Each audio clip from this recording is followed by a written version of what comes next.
Hit पिचकारी ना पाला करो। ए साली सुना ना लगावे दा, मुंह बंद करो ना हाला करो।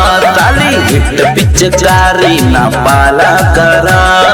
होली में डाले दा तू, होली में डाला तू जीजा नीचे डली है। अच्छा होली के रंगा तू जीजा नीचे डली है। चलो आला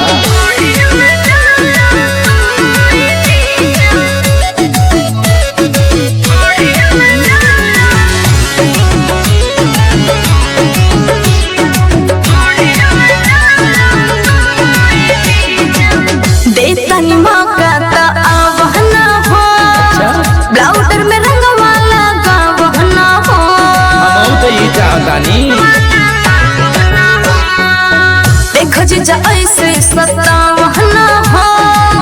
ऊपर से रंग वाला गावहना हो। साली हो तनी बुझा न पील के मजा ला तनी जीजा से मिल के तनी रंगे दापनू। होली में डाला तू जीजा नीचे डली है। होली के रंगा तू जीजा नीचे डली है।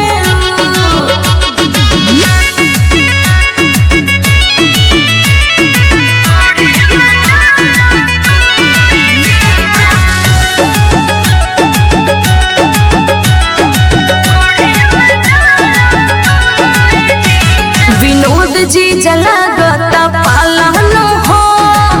हल्की से रंगवा तू डालना हो। जीजा कहा तोरा होली हो, लहंगा में रंगवा इज्जत हवे हो। जाके भीतर पर रहतावे हो।